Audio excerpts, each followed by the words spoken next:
नवनवीन व्हिडिओ पाहण्यासाठी शोभा नागरगोजे या चॅनलला लाईक आणि सबस्क्राईब करा. धन्यवाद. शेवट तो भला,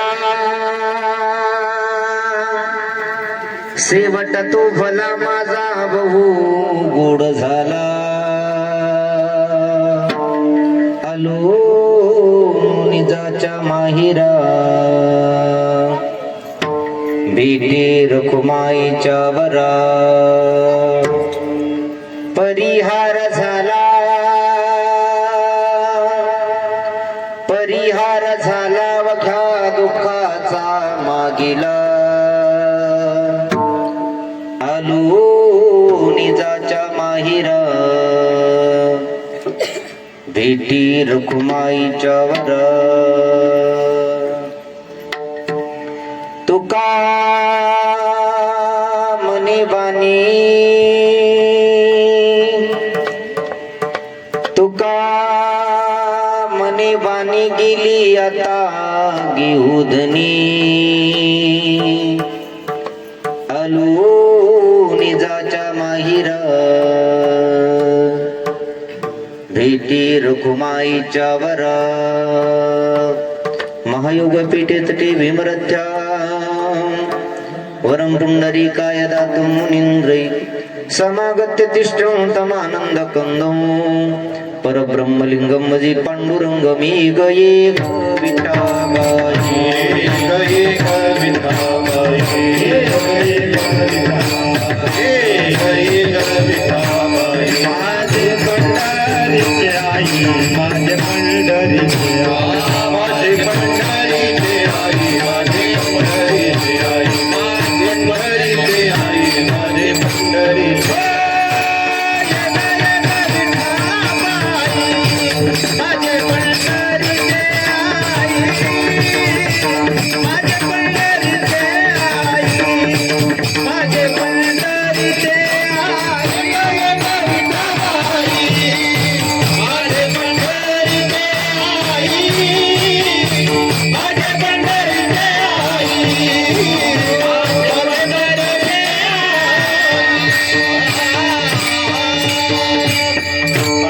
गुरु प्रथम नमन, दुसरे चरण संतांची. त्यांच्या कृपादानी कधीचा विस्तार बाबाजी सद्गुरुदास तुका. अलंकापुरी रम्य सिंहासनस्थं, पदांभोज तेज स्फुरति प्रदेशं. विधींद्रादिदेवे सदा स्तूयमानं, समाधिस्थमूर्तिं भजे ज्ञानदेवं. नमो ज्ञानेश्वरा, नमो ज्ञानेश्वरा. निवृत्ती उदारा सोपानदेवा, मुक्ताबाई नमो त्रिभुवन पावनी. अद्भुत योजननी देवाची. जय जय श्री राधा रमण, जय जय नवल किशोर. जय गोपी चित्त चोर प्रभु, जय जय माखन चोर. आइए हनुमंता विराजिए,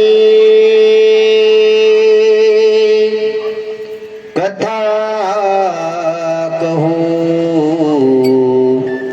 मति अनुसार. प्रेम सहित गदी धरू,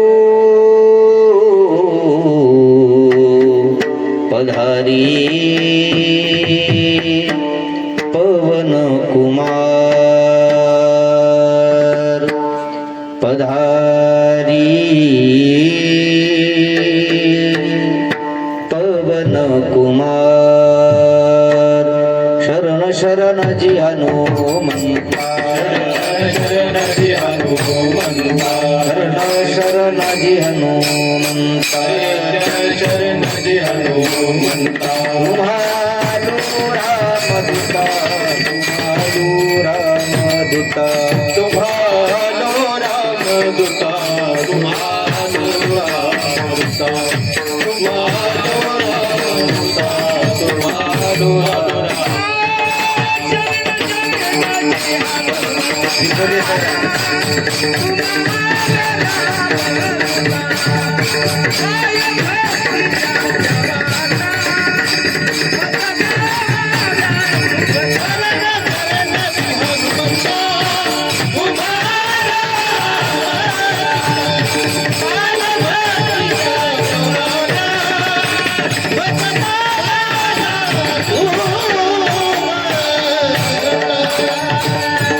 शरण शरणाजी हनुमंता तुम्हा आलो रामदूता काय भक्तीच्या त्या वाटा मज दावाव्या सुभटा शेवट तो भला शेवट तो भला माझा बहु गोड झाला आलो नेजाच्या माहिरा भीटी रुखमाईच्या वरा.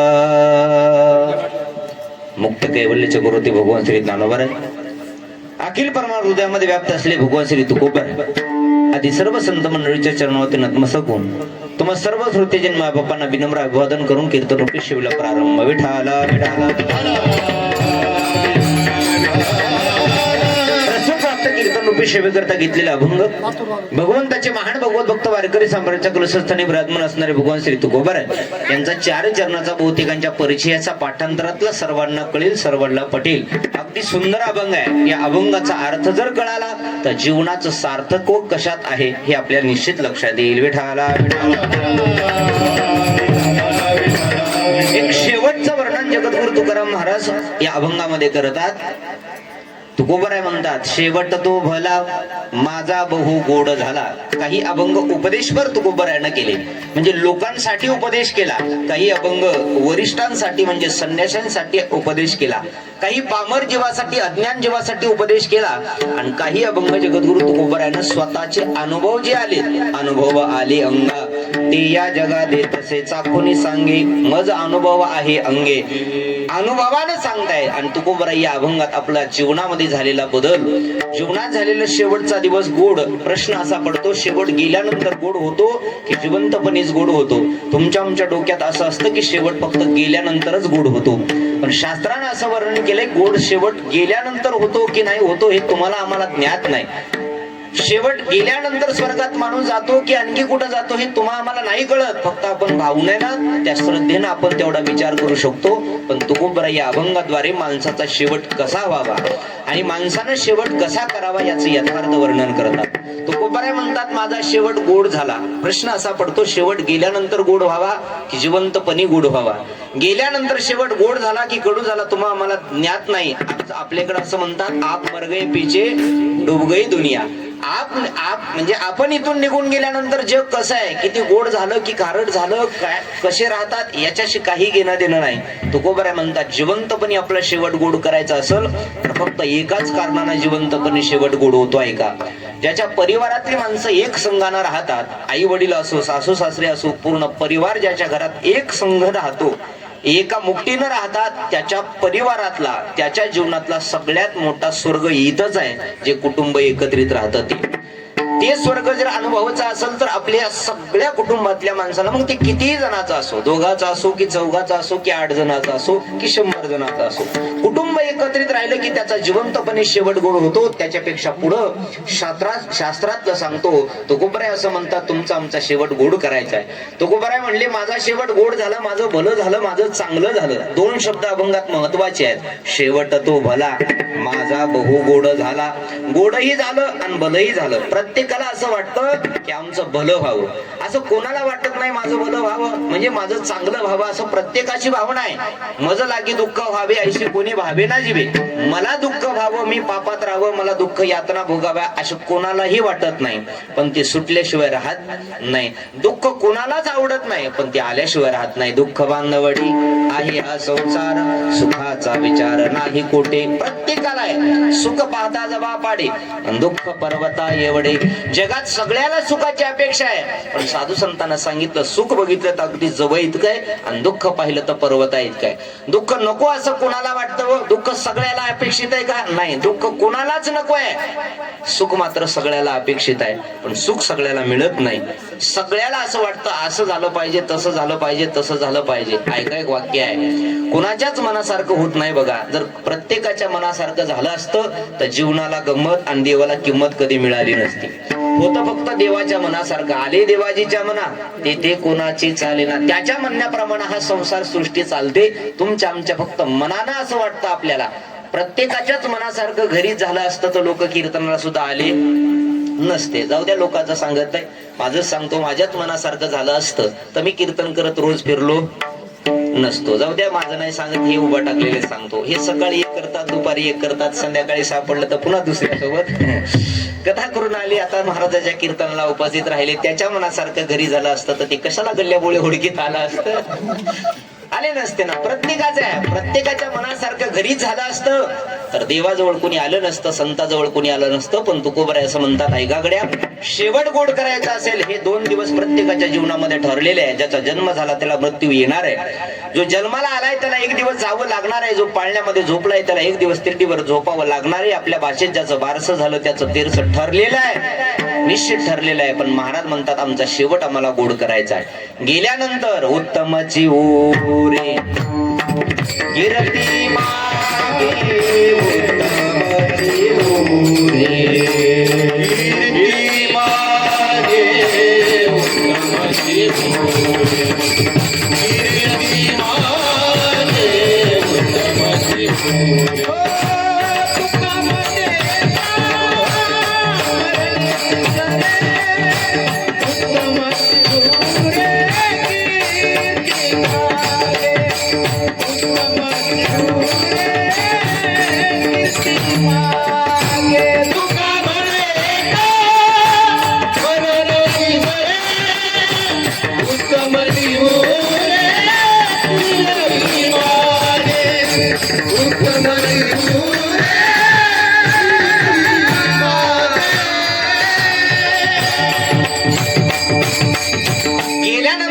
कीर्ती रूपाने शिल्लक राहते. तुका म्हणे एका मरणेची सरे आणि उत्तमाची उरे कीर्ती मागे. तुकोबरायाने जे अभंग लिहिले हे गेल्यानंतर लिहिले नाही, जिवंतपणे तुकोबरायाने अभंग लिहिले. तरी तुकोबराय म्हणतात, माझा शेवट गोड झाला. तुकाराम महाराजाला काही लोकांनी प्रश्न केला, महाराज तुमचा शेवट गोड झाला हे तुम्हाला कळालं तरी कसं? तुमचा शेवट गोड झाला हे दुसऱ्याला सांगता पण कसं कळालं? महाराज म्हणले, माझ्या जीवनामध्ये परमार्थाची वाटचाल ज्या दिवशी सुरू झाली, आता आलाय तो दिवस जवळ माघ शुद्ध दशमीचा, ज्या दिवशी तुकोबरायाला गुरुचा अनुग्रह झाला, माघ शुद्ध दशमी पाहुणी गुरुवार आणि केला अंगीकार तुका म्हणे.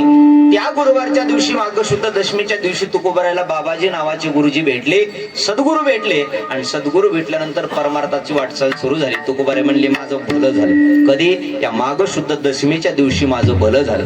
किती दिवस भलं झालं? तुकोबराय म्हणले, माझं पूर्ण आयुष्यभर मला जे 16-17 वर्षापर्यंत त्या परमार्थाचा संसाराचा गाडा माझ्या डोक्यावर पडला होता, तो कुठंतरी 22-23 वर्ष हलका झाला.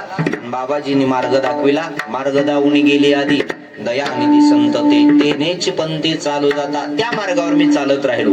पुढं किती दिवस चाललो? 42 वर्ष चालत राहिले तुकोबराय. आणि पुढे बघता बघता त्याच्या पुढच्या मार्च महिन्यामध्ये तुकाराम बीज आली. बीज, त्या बीजेच्या दिवशी अखिल कोटी ब्राह्मणाच्या मालकानं तुकोबरायावर कृपा केली आणि सदेह वैकुंठाला घेऊन गेले. गरुडावर बैसोनी माझा कैवारी आला, माझा कैवारी आला. गरुडावर बसून अखिल कोटी ब्राह्मणाचा मालक तुकोबरायाला नेण्याकरता आले. आणि त्या दिवशी तुकोबरायानं सांगितलं, माझ्या जीवनात भलं झालं, माझा बहु गोड झाला. कशामुळे गोड झाला? आलो निजाच्या माहेरा, भेटी रखुमाईच्या वरा. माहेरला आलो म्हणजे माझी माहेर पंढरी आहे भिवरेच्या त्री. माहेरला पंढरपूरला आलो. पंढरपूरला आल्यानंतर माझ्या जीवनात काय झालं? परिहार झाला अवघ्या दुःखाचा मागिला. माझ्या जीवनात जे दुःख होतं, पंढरपूरला गेल्यानंतर ते दुःख माझं सगळं काही निघून गेलं. जे काही कर्म रूपानं शिल्लक राहिलेलं दुःख आहे, पाप काही शिल्लक राहिलं होतं, ते देवाच्या सानिध्यात आलो. आणि देवाच्या सानिध्यात आल्यानंतर तुका म्हणे, मी झालो अग्निरूप लागो नेली पाप पुण्यांगा. आता त्याच्या संगतीत आलो आहे. आमच्या जीवनामध्ये कर्म शिल्लक राहिलं नाही, पाप पुण्य शिल्लक राहिलं नाही, देव स्वरूप झालो. देव पहावया गेलो, तेथे देवाची होणे टेलो. तुकोबराय, पाप पुण्य शिल्लक राहिलं नाही असं म्हणता, कारण सगळ्यात मोठी पाप पुण्याला कारणीभूत असणारी ही वाणी आहे. हे आपलं तोंड आहे. याच्याकडूनच सुख मिळतं, याच्याकडूनच दुःख मिळतं, याच्याकडूनच पुण्य मिळतं, याच्याकडूनच पाप मिळतं. पाप पुण्याला कारणीभूत, सुख दुःखाला कारणीभूत आपलं तोंड आहे, त्याला वाणी असं म्हणतात. तुकोबराय म्हणले, आता माझ्या जीवनात पाप पुण्य शिल्लक राहिलं नाही, सुख दुःख शिल्लक राहिलं नाही. तुकोबरायला काही लोकांनी प्रश्न केला, महाराज असं कसं बोलता हो? तुमच्या जीवनात पाप पुण्य शिल्लक राहिलं नाही म्हणजे तुमची वाणी काय झाली? तुमचं सुख दुःख निघून गेलं म्हणजे तुमची वाणी काय झाली? सुख दुःखाला कारणीभूत असणार हे तोंड आहे. चांगलं बोललं की सुख मिळतं, वाईट बोललं की दुःख मिळतं. चांगलं चांगलं बोललं की पुण्य मिळतं, वाईट बोललं की पाप होतं. महाराज म्हणले आता आमच्या तोंडाने आम्ही दुसऱ्याला बोलतच नाही.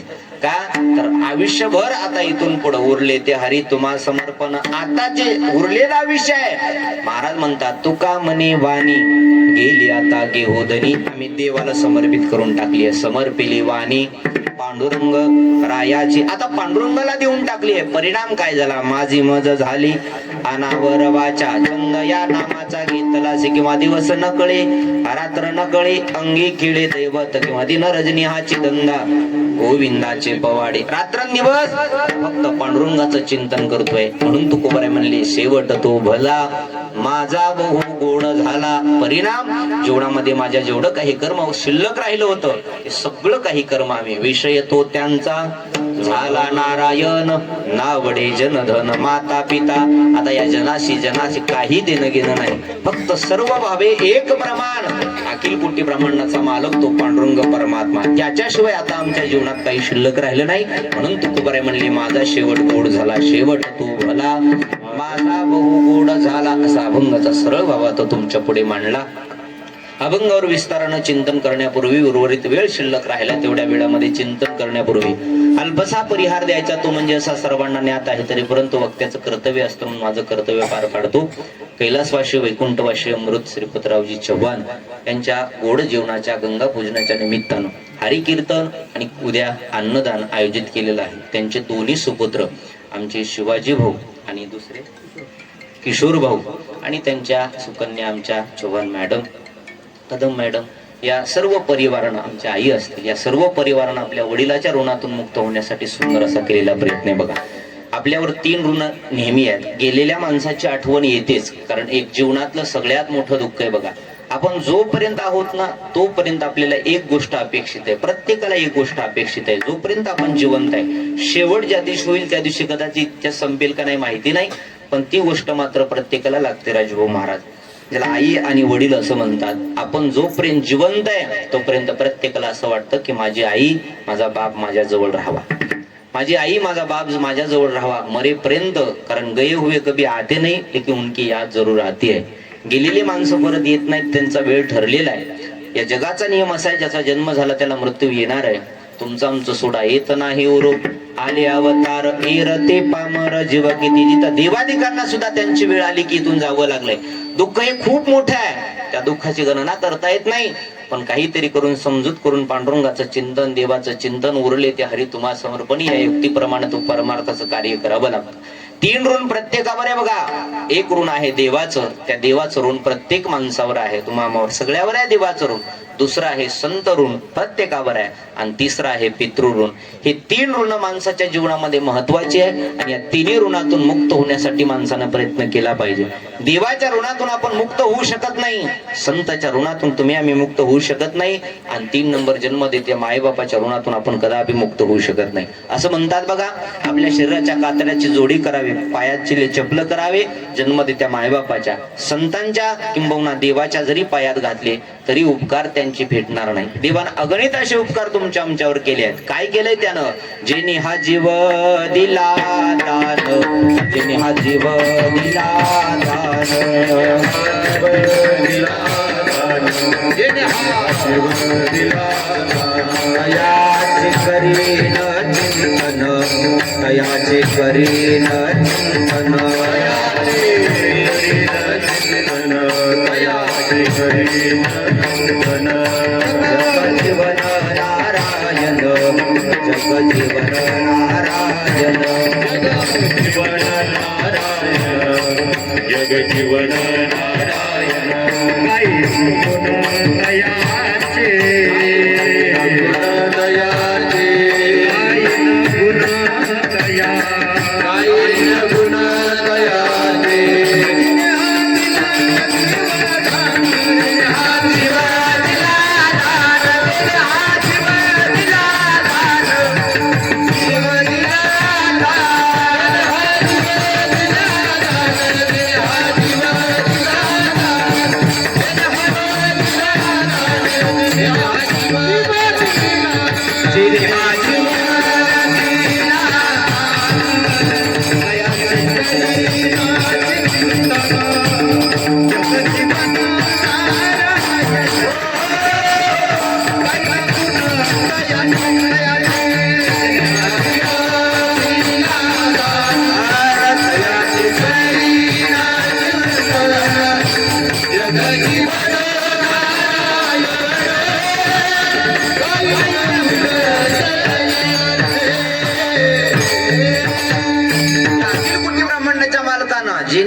त्याचे करीन चिंतन जग जीवन नारायण नाशे जीवपन भवरोग. अखिल कोटी ब्रह्मांडाच्या मालकानं त्यानं दान दिलेलं आहे. कोणाला दान दिलंय? एखाद्या माणसाने एखादी गोष्ट दान दिली तर नाही त्याच्या दानातून उत्तीर्ण होता आला हरकत नाही, पण कमीत कमी त्याच्या उपकाराची जाण तरी ठेवावी.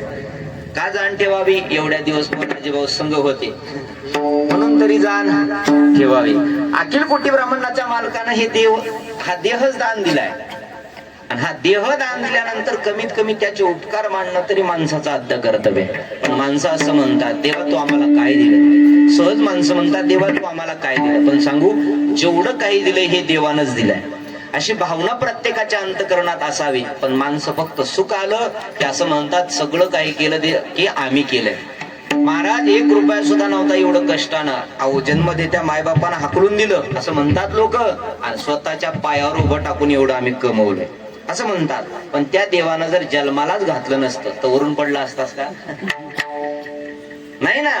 त्या देवाचे उपकार मानायला लोक तयार नाहीयेत. चांगलं केलं की लोक म्हणतात आमच्या नशिबानं झालं, आणि वाटोळ झालं की लोक म्हणतात ह्यानं केलं. मग तेव्हा देव घ्या, शेजारी घ्या, संत घ्या, आणखी कुणी घ्या.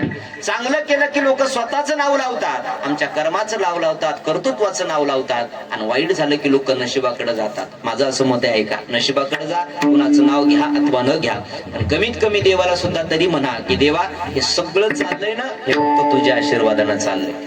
मुझे तूने मालिक बहुत कुछ दिया है,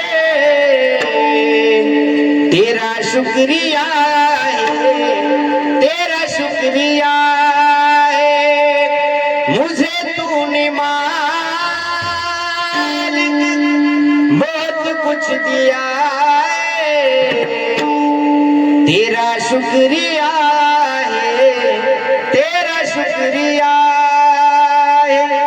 सगळं दिलंय ना त्याच्याच आशीर्वादानं. कोण? मग त्याच्या कृपेशिवाय, तुझ्या कृपेने मला विठ्ठला काही नाही ओ विठ्ठला, काही नाही ओ विठ्ठला, काही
काहीच दिलं नाही.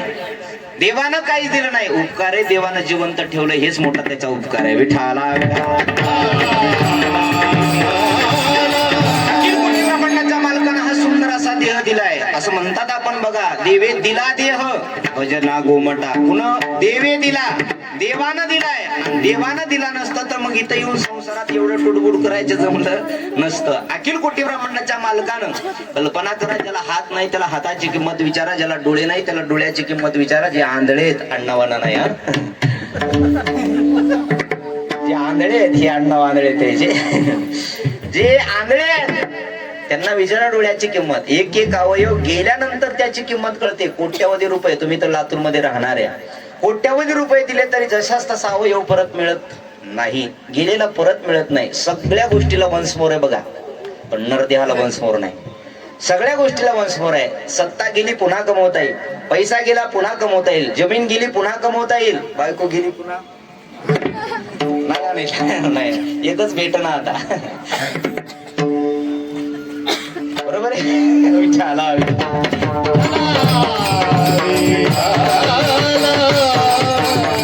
तुमचा वैकुंठाला गेला पुन्हा नाही जन्म आला, पुन्हा नाही जन्म आला, पुन्हा नाही जन्म आला.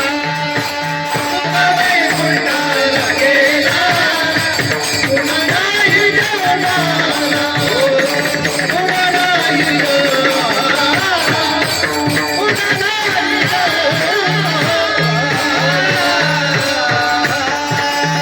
सगळ्या गोष्टीला वंशवर आहे. तुकोबरायला जिथं साधू संताला पुन्हा ही नरदेह मिळाला नाही. तुकोबराय एकदाच, आता ऐशे कोणी कोणी नाही. वैराग्याच्या गोष्टी आई केल्या कानी. वैराग्य वैराग्य म्हटल्यानंतर अनेक जणांकडे वैराग्य आलं. कधी कधी तुमच्या आमच्याकडे सुद्धा वैराग्य येतं, पण किती वेळापुरतं? 1 तासापुरतं, 2 तासापुरतं. आमच्या ऋषीभाऊला वैराग्य आलते एकदा. भर कपडे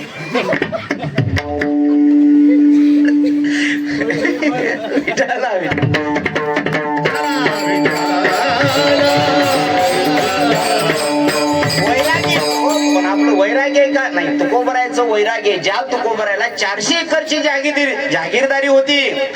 असं म्हणतात 14 बैलगाड्या भरल्या होत्या तुकोबरायच्या. 14 असं लिखापळीचे रजिस्टर, 14 बैलगाड्या. आणि त्या व्याजू व्यवहारीच्या लोकाला पैसे दिलेल्या, घेतलेल्या कोणाच्याच नाही, फक्त दिलेल्या. अशा 14 बैलगाड्याच्या तुकोबरायने इंद्रायणीच्या डोहात उडवून टाकल्या. 450 एकरची जागीरदारीच्या तुकोबरायची 450 वर्षापूर्वी ती तुकोबरायनं लोकाला वाटून टाकली. त्याला म्हणतात वैराग्य. अन्न करता बायको मेली, लोकांच्या इथं दारेदारा गेले, कामाला गेले, खळे करण्याकरता गेले. त्या लोकांनी गावात राहू दिलं नाही तुकोबरायला. गोपाला पाटील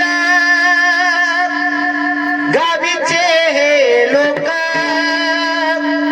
आता माझं भीक कोण घाल. गावातल्या लोकांनी तुकोबरायला हाकलून दिलं, गावात राहू दिलं नाही. कशामुळं? फक्त भजन करतायत म्हणून. एवढं वैराग्य तुकोबरायकडं. आपला फक्त वैताग आहे. आपल्याला 4 घंटे 2 घंटे बायकोचा वैताग आला की आपण मोबाईल बंद करतो घराच्या बाहेर, पण पुन्हा 5 घंट्यानं घर आठवतच. वाटतं ना पुन्हा पुन्हा मोबाईल स्विच ऑफ काढायचा आणि मेसेज आलेले बघायचे. कुणाचे? खरे विठाला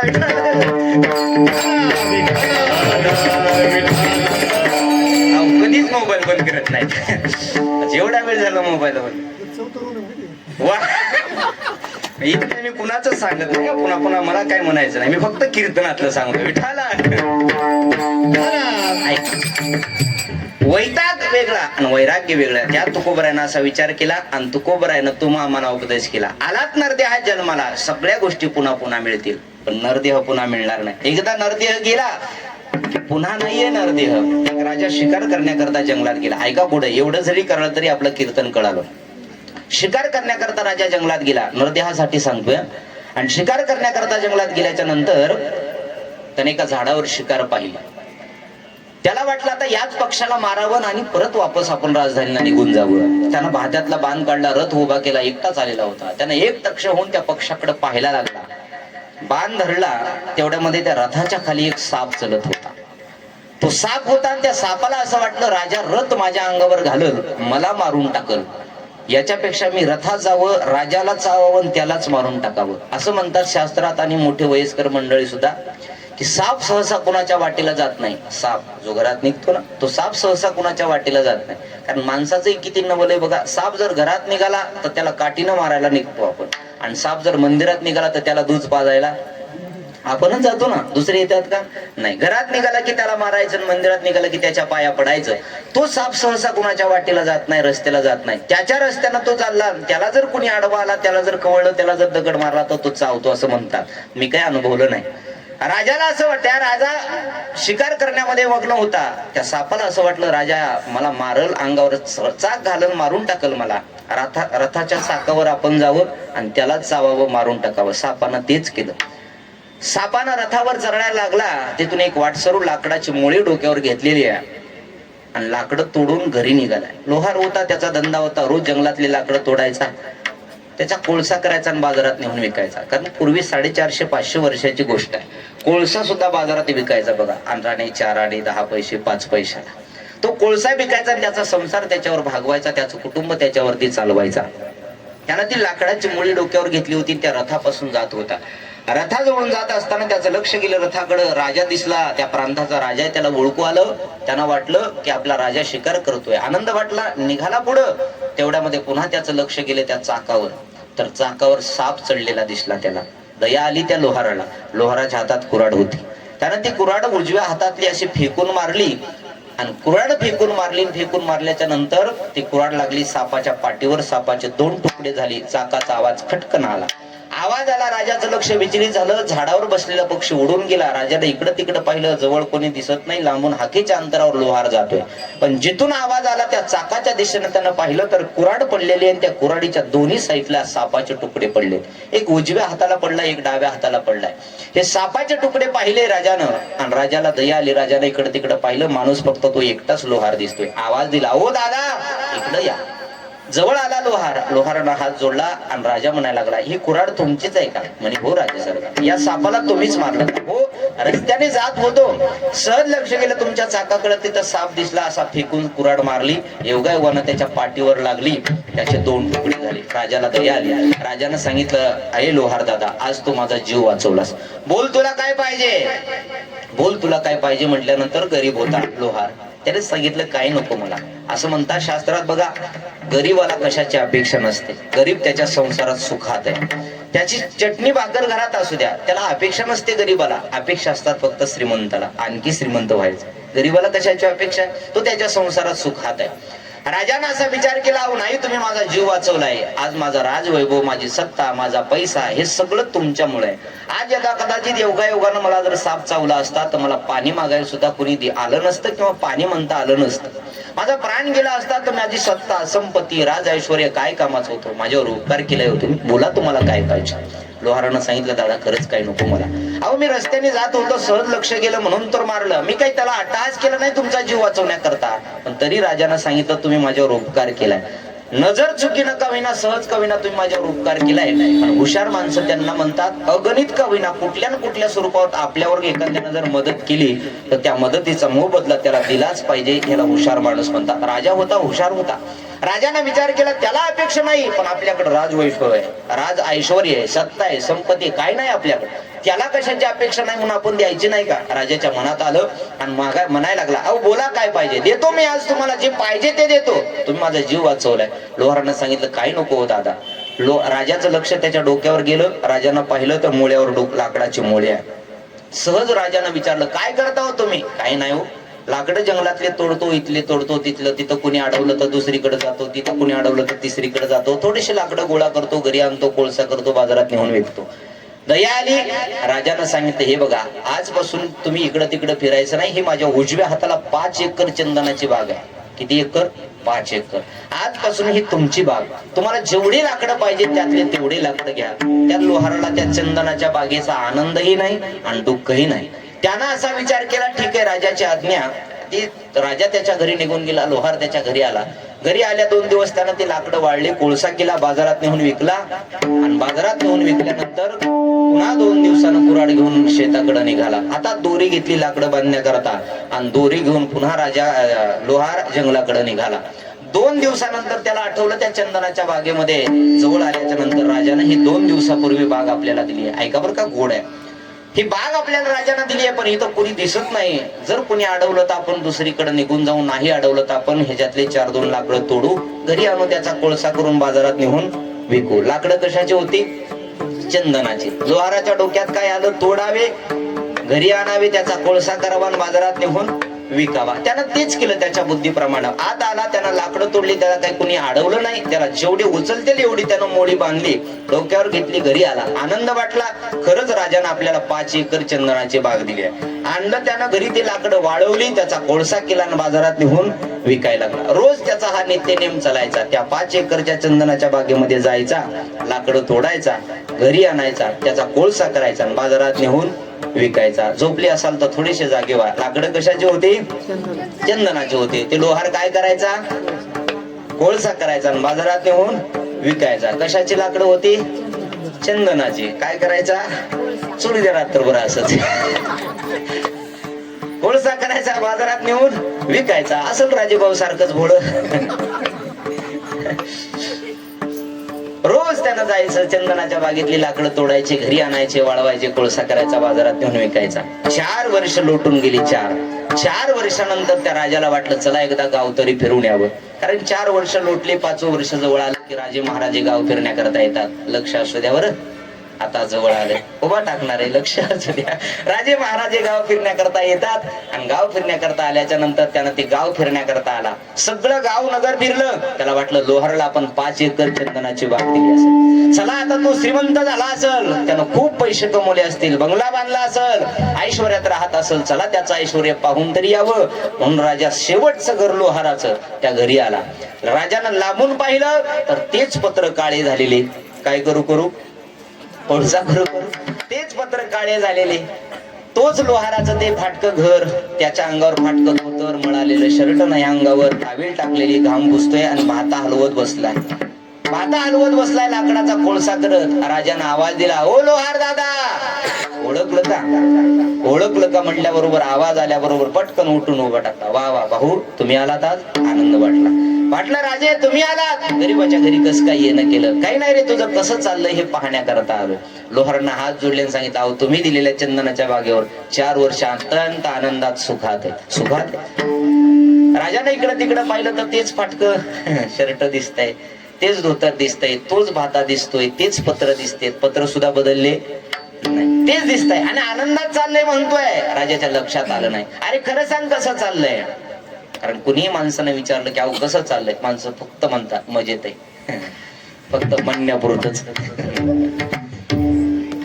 मजेत आहे, फक्त म्हणण्यापुरत आहे, आनंद आहे. त्यानं सांगितलं, लोहारानं विचारलं, अरे कसा आनंद आहे? 5 एकर चंदनाची बाग दिली होती, काय केलं? काय नाही राजे, त्याच्यामुळे तर एवढ्या दिवस सुखाचं चाललंय. काय चाललंय सुखाचं? अहो रोज मला जंगलात वन फिरावं लागायचं, कुठले तरी लाकडं तोडावं लागायचे.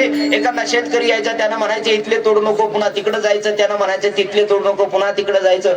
ही बेजारी तुमच्यामुळे माझी वाचली आणि वाचल्यानंतर आज मी 4 वर्ष झालं सुखात आहे. तुम्ही दिलेल्या लाकडाचा रोज घरी आणतोय, त्याचा कोळसा करतोय, बाजारात नेऊन विकतोय.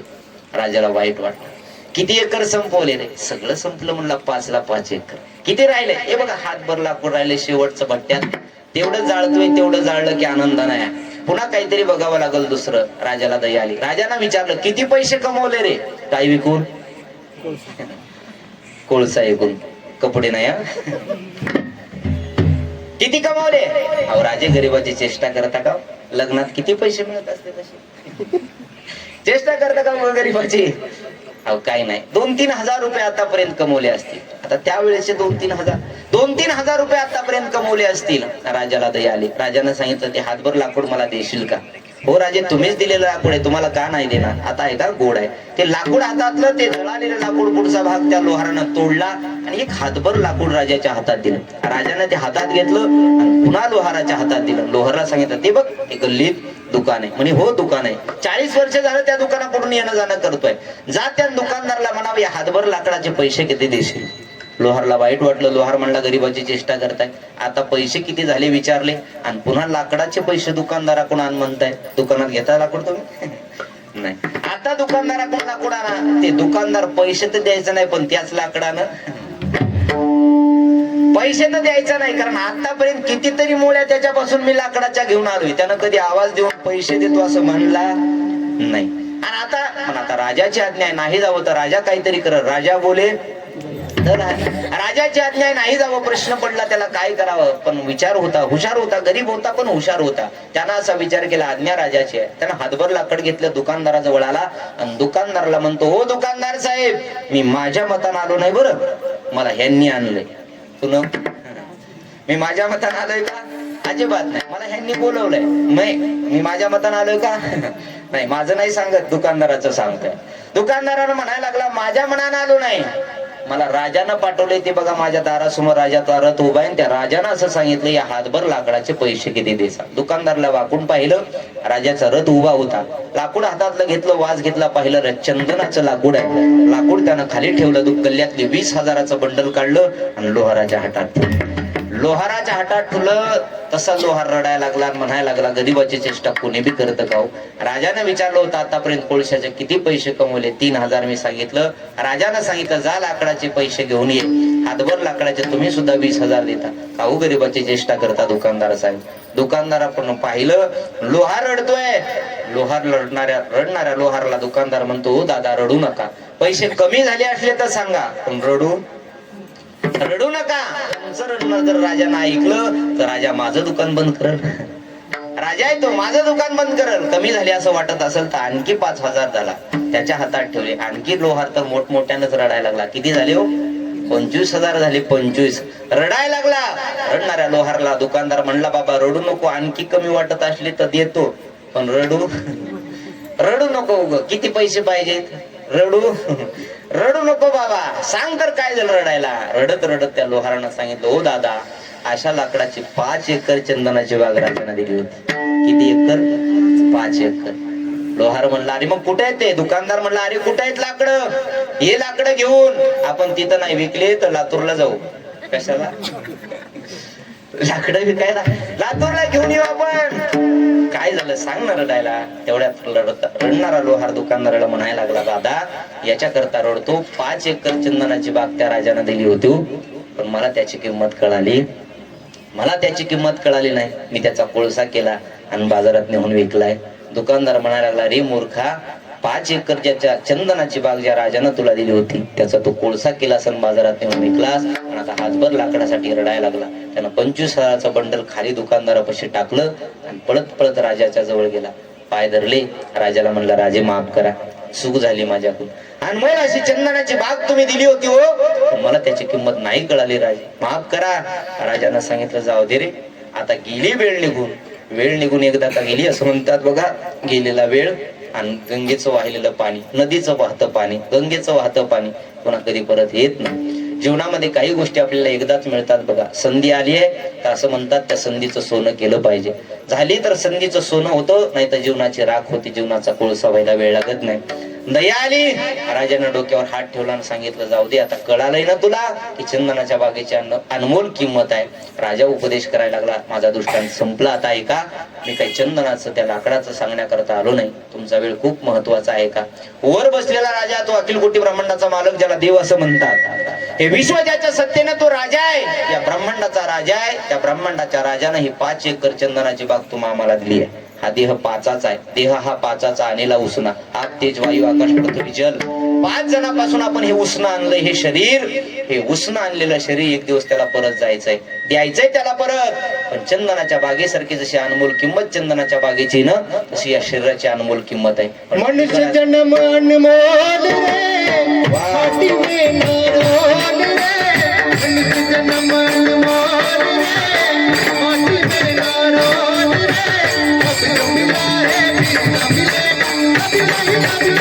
Thank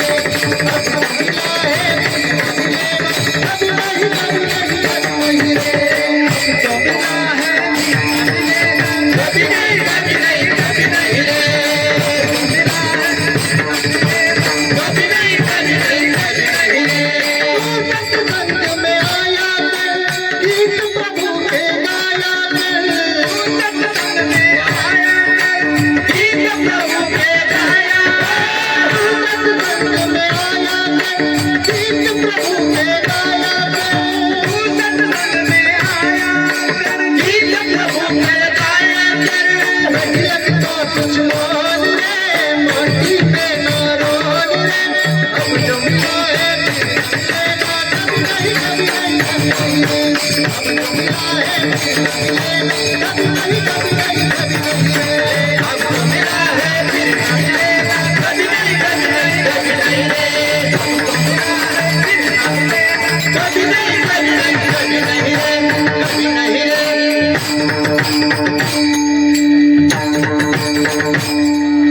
अगदी सुंदर अनमोल असा नरदेह महाराज तुम्हा आम्हाला मिळालाय. 5 जणांपासून उसना आणलाय, वर बसलेला राजांना दिलाय. त्या राजाचे उपकार आहे तुम्हा आम्हाला की हा सुंदर असा अनमोल असा नरदेह दिलाय. जशी राजाला त्या लोहाराला 5 एकर चंदनाच्या बागेची किंमत कळाली नाही, तशी नरदेहाची किंमत तुम्हा आम्हाला कळाली नाही. नरदेहाची किंमत कळाली असती तर संसाराच्या बाजारात याचा कोळसा केला नसता आणि दर भटत पडत परत फिरलो नसतं. याच्या जवळ जा, त्याच्या जवळ जा, याच्या जवळ जा, संसाराच्या नावे तापलो मी देवा, करीता या सेवा कुटुंबाची. रात्रंदिवस प्रत्येकाला असं वाटतं दुःख होऊच नाही, पण ते दुःख काही पाठ सोडतच नाही. एखादा माणूस आवडत नसेल ना राजे भाऊ, तर त्याची संगत मरेपर्यंत सुटत नाही. आवडत नाही तो, पण रोज तोच नशिबाला असतो. आवडत नाही तो, पण रोज तेच पुढे येतंय, रोज तेच येतंय. दुःख कुणालाच आवडत नाही, पण ते पुढे आल्याशिवाय राहत नाही. अनमोल असा नरदेह दिलाय ना देवानं, त्याच्या सुखी व्हायचं असेल तर फक्त एकच आहे. तू बुलबुला ही पाणी का मत कर जोर जवानी का, तू बुलबुला ही पानी का मत कर जोर जवानी का. नहीं लगता कुछ मोल रे मिट्टी में ना रोल रे, नहीं लगता कुछ मोल रे मिट्टी में ना रोल रे. अब जो मिला है फिर न मिलेगा कभी नहीं, कभी नहीं, कभी नहीं रे. अब जो मिला है फिर न मिलेगा कभी नहीं, कभी नहीं, कभी नहीं रे. मनुष्य जन्म न मोल रे मिट्टी में न रोल रे, मानव देह न मोल रे इस माटी में न रोल रे. अब जो मिला है फिर न मिलेगा कभी नहीं, कभी नहीं, कभी नहीं रे. सुंदर असा नरदेह तुम्हा आम्हाला मिळाला. एक एक येऊनी कोटी कोटी फेरा, मंग लागे वारा मनुष्य लिहाजा किंवा बुद्धीचा पालट धरारे काही मागुता हा नाही मनुष्य जन्म. मागितल्यानं पुन्हा मनुष्य जन्म मिळणार नाही. याचं सार्थक कधी आहे? तुका म्हणे जन्म आल्याची सार्थक विठ्ठलची कधी कलिया. संसारात जन्माला आलोय, संसारात जन्माला येणं वाईट नाही. 4 आश्रम आहे, 4 आश्रमापैकी सगळ्यात मोठा श्रेष्ठ आश्रम आहे गृहस्थी आश्रम. म्हणून ज्ञानोबाराय सुद्धा म्हणले अवघाची संसार सुखाचा करीन आनंदे भरीन तिन्ही लोक. आनंदानं जीवन जगायचं असेल तर कामामध्ये काम, कामामध्ये काम, कामामध्ये काम, काही म्हणा राम राम. कामामध्ये काम असेल तर त्या कामात राम राम म्हणा, विठ्ठल विठ्ठल म्हणा किंवा श्रीकृष्ण गोविंद हरे मुरारी हे नाथ नारायण वासुदेव, हे नाथ नारायण वासुदेव, हे नाथ नारायण वासुदेव. श्री कृष्ण गोविंद हरे मुरारी हे नाथ नारायण वासुदेव. जीवनात जेवढा वेळ शिल्लक राहील, काही माणसांनी कबीरदास महाराजाला प्रश्न केला होता की इंसान ने भजन कब करना चाहिए, देवाचं चिंतन आम्ही कधी केलं पाहिजे, माणसानं देवाचं भजन कधी करावं. काही काहीला लोकांना असं वाटतं ना रिटायर झालं की देवाचं भजन करायचं. रिटायर झाल्यानंतर काहीच होत नाही बघा. असं म्हणतात माणसं फक्त की सगळा देवदेव कधी करायचा, संसार थाटात करायचा. संसार थाटात करा, करू नका असं मी म्हणणार नाही. सुखी करावा संसार. संतांनी सांगितलं सुखानं संसार करा, भजन करावे वेळोवेळा. संसारात राहून सुद्धा थोडंफार तरी देवाचं चिंतन केलं पाहिजे. ठाईचं बैसोनी करा एक चित्त, आवडी अनंत आळवावा. कुठं जायची गरज नाही. न लगती सायास जावे वनांतरा, सुखे येतो घरा नारायणा. घरी बसल्या बसल्या तुम्हाला ज्या देवाचं नाव आवडलं, विठ्ठल विठ्ठल म्हणा, कृष्ण कृष्ण म्हणा, गोविंद म्हणा, माधव म्हणा, हरी म्हणा, ज्या देवाचं नाव आवडलं. उरलेला जेवढा वेळ शिल्लक तुमच्या जीवनात राहिलाय, सगळी कामं झाली, जेवण झालं, कॉटवर बेडवर पडल्या पडल्या जर झोप येत नसेल तर राम राम म्हणा, शिव शिव म्हणा, विठ्ठल विठ्ठल म्हणा. पण तिथं आपल्याला ते सुचत नाही सुचत महाराज. एखाद्या वेळेस निवांत बसलाय आणि बसल्यानंतर कुणाचं तरी काहीतरी डोक्यात येतं, ते काय माणसाला झोप येऊ देत नाही. त्यावेळेस जर भगवंताचं चिंतन केलं तर आपली बुद्धी सुद्धा स्थिर राहील, सात्विक राहील. आणि सात्विक बुद्धीनं परमार्थ केला तर अखिल कोटी ब्रह्मांडाचा मालक घरी येतो, सुखे येतो घरा. नारायण कभी राम बन के कभी श्याम बन के चली आना, प्रभु जी चली आना, तुम राम रूप में आना, सीता साथ लेके धनुष हाथ लेके चले आना, प्रभु जी चले आना. किंवा मेरा छोटा सा परिवार हरि आ जाओ एक बार, मेरी नैया कराने पार, हरि आ जाओ एक बार. तेव्हा एकदा आमच्या गरीबाच्या घरी सगळ्या पाहुणे रावळ्याला आपण बोलवतो, सगळ्याला बोलवतो, 8 तासानं बोलवतो, फोन करू करू, महाराज या लवकर या लवकर. कधीतरी देवाला सुद्धा म्हणू जा, देवा आमच्या सुद्धा घरी येत नाही. कोण म्हणतो देव येतो पण आपण त्याला बोलवत नाही. आपण म्हणतो चला देवाच्याच गावाला जायचंय, चला जाऊ आपणच पंढरपूरला. मग म्हणा ना पंढरपूरच्या पांडुरंगाला, ये ना बाबा तू आमच्या घरी, काय येत नाही म्हणा ना राम प्रभूला, नाही ये ना उतरे आम्हाला अयोध्येला देवा. नाही साधू समर्थ ब्रह्मांडाचा धनी आहे, ब्रह्मांडाचा धनी आहे. एका सेकंदात तू कुठेही जातो रे. नाम उच्चारिता कंठी पुढे उभा जगजनी, पुढे उभा जगजनी, पुढे उभा जगजनी.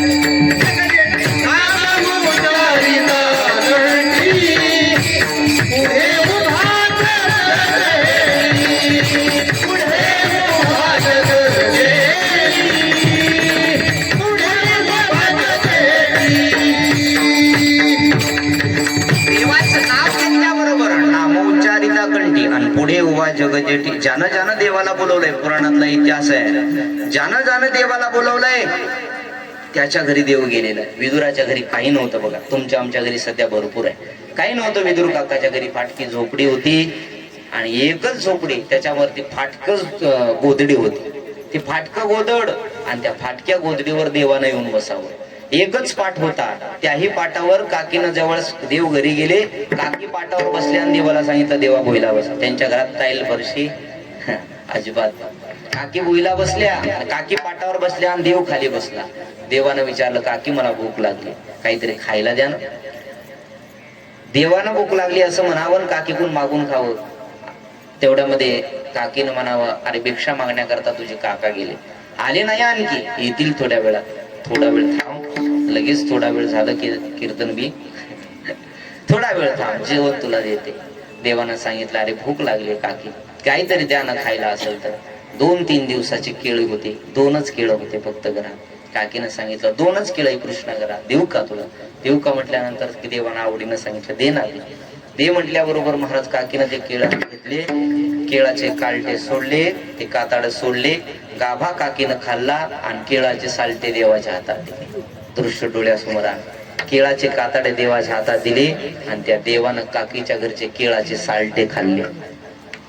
खाईल कोणी आता? किती श्रीमंत झालात, किती गरीब झालात, उपाशी मेला तरी कोण खाईल केळाचं साल्ट? काय कमी होतो त्याला? ऐसा तो समर्थ ब्रह्मांडाचा धनी, जो ब्रह्मांड चालक आहे, ब्रह्मांडाचा धनी आहे, एका सेकंदात विश्व निर्माण करू शकतो तो.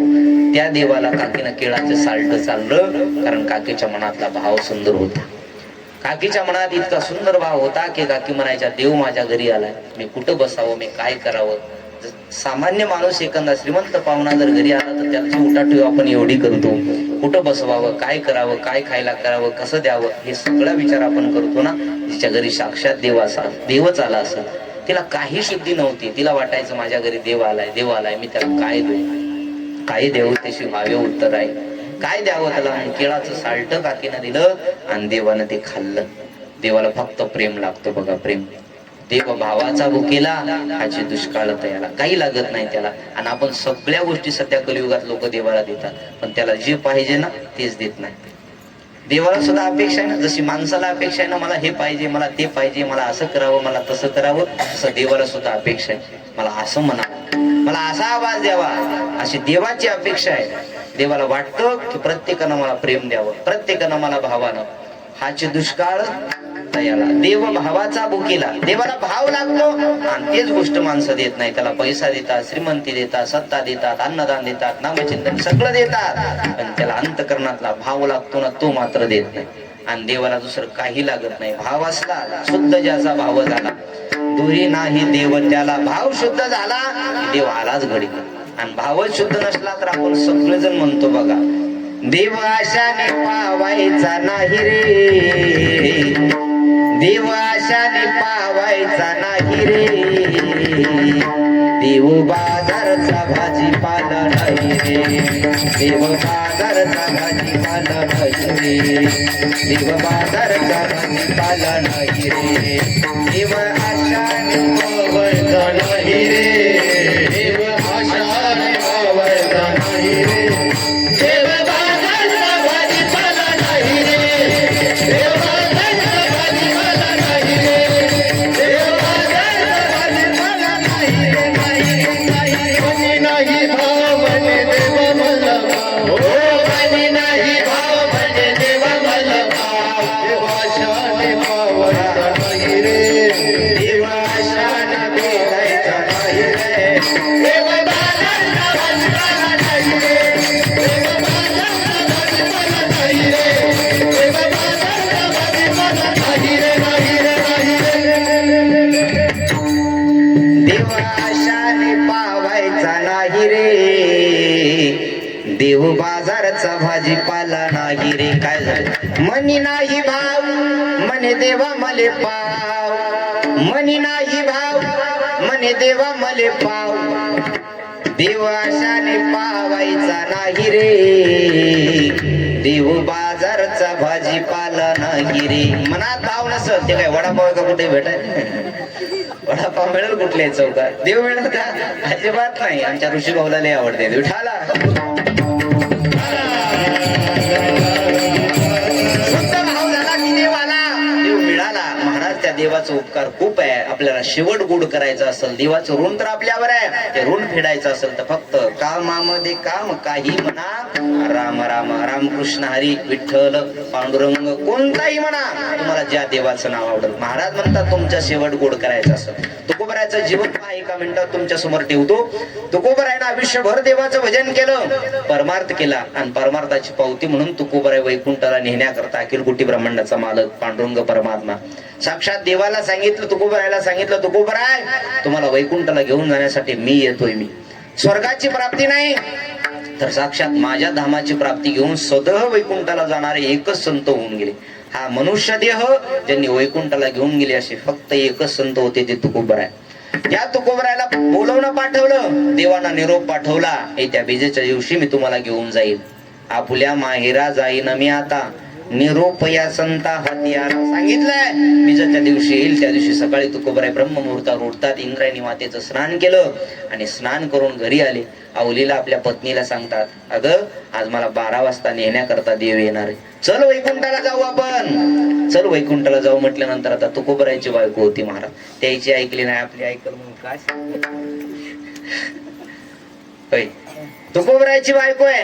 आणि त्या तुकोबरायच्या पत्नीला जिजाईला सांगितलं, अगं चल वैकुंठाला जायचंय, वैकुंठाला जायचंय म्हटल्याबरोबर तुकोबरायच्या बायकोनं सांगितलं, मालक कालच 80,000ची म्हैस तुम्ही घेऊन आला, तुम्ही वैकुंठाला जाताल, मी वैकुंठाला गेले तर त्या म्हशीचं दूध कोण काढेल, पुन्हा विकायचं कोण, त्याचे पैसे घ्यायचे कोण, त्याच्यापेक्षा तुम्ही खुशाल वैकुंठाला जा, मी आपली घरी ड्युटी करत तुम्हाला कुठं बोंबलत फिरायचे.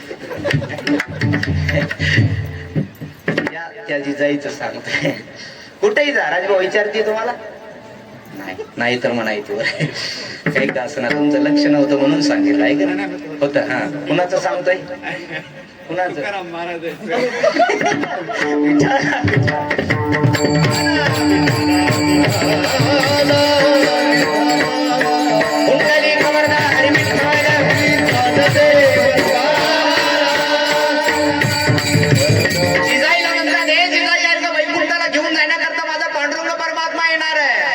वैकुंठाला महाराजा वजीजाईनं सांगितलं, मालक मला नको वैकुंठ, तुम्हाला जायचंय खुशाल जावा. सगळ्या गावातल्या लोकांना म्हणावं तुकोबरायनं, हो ऐका, मला नेण्याकरता साक्षात पांडुरंग परमात्मा येणार आहे, चला तुम्हाला यायचं का वैकुंठाला, फुकट घेऊन जातो. आतापर्यंत काही बी केलं असलं तरी माफ, चला. गावातल्या लोकांनी म्हणावं नको, हा तो का येडा झाला. भजन करणाऱ्या माणसाला सहसा येडच म्हणते, महाराजाला सुद्धा. आणि ती एकच येड म्हणण्याची ताकद आहे. कोण? ज्या तुकोबरायच्या बायकोनं तुकोबरायला म्हणावं, होय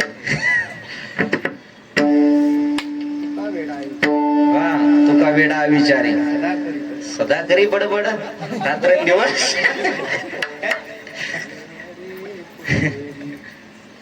गावातल्या लोकांना म्हणावं, आहो चला वैकुंठाला नेण्या करता माझा पांडुरंग परमात्मा गरुडावर बैसोनी माझा कैवारी आला, गरुड घेऊन साक्षात परमात्मा येतोय मला नेण्या करता. त्यावेळेस गावातल्या लोकांनी म्हणावं, हा तुकाराम महाराज वेडा झाला, नको आम्हाला यायचं, जा बाबा. गावाच्या बाहेर गेलं म्हणजे एकदा किटकिट गावाची गेली. कारण आपल्याला असं वाटतं भजन कीर्तन झालं म्हणजे कानावर किटकिट. नाही आवडत सहसा भजन कीर्तन कोणाला.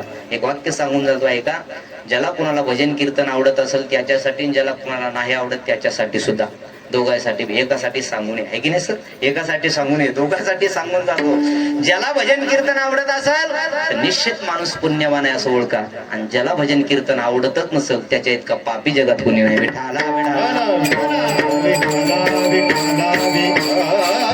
माझ्या मनाचं सांगत नाही, तुमच्या घरातलं आपल्या अनुभवातलं सांगतो. अंगात जर ताप आला, अंगाला आपल्या ताप आला तर साखर सुद्धा आपल्याला कडू लागते.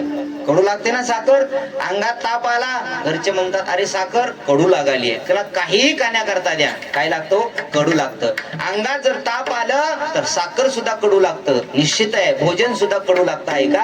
अंगात जर ताप असेल तर भोजन कडू लागतं, आणि अंगात जर पाप असेल तर भजन कडू लागतं. विठ्ठला ज्ञानोबरायची ओवी आहे, विषय विषयाचा पडी पाडू, विषय कडू विषय तू गोडू जीवाशी झाला, विषय विषयाचा पडी पाडू, गोड परमार्थ लागे कडू, कडू विषय तू जीवाशी गोडू झाला. माऊलीची ओवी सांगितली आहे. हा विषय कडू आहे मुळात, कडू आहे मुळात विषय, पण तुम्हा आम्हाला गोड वाटायला लागला. नाही सुटत हा संसार. काही केल्या मेले काही पण संसार सुटला नाही. काही म्हाताऱ्या 90 वर्षाच्या झाल्या पण कमरेच्या चावेला सोनाला दिल्या अजिबात दिल्या नाही.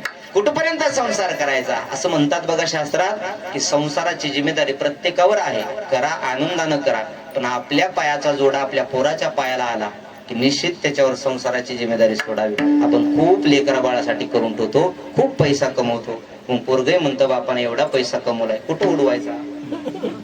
खर्च केला पाहिजे ना. बाप कमवणार आहे मग लेख गमवणारा होतो, निश्चित होतो. महाराज मी नेहमी सांगतो ऐका, पैसा, श्रीमंती, सत्ता कमवण्यापेक्षा आपल्या मुलाला योग्य संस्कार द्या, आयुष्यभर ते सुखात राहतील. विठाला विठाला. गावातल्या लोकांना म्हणावं, आहो चला वैकुंठाला जातोय. वैकुंठाला जात असताना सगळ्या गावकरी मंडळींना तुकोबराने सांगायचं, आम्ही जातो आमच्या गावा, आम्ही जातो आमच्या गावा, आम्ही जातो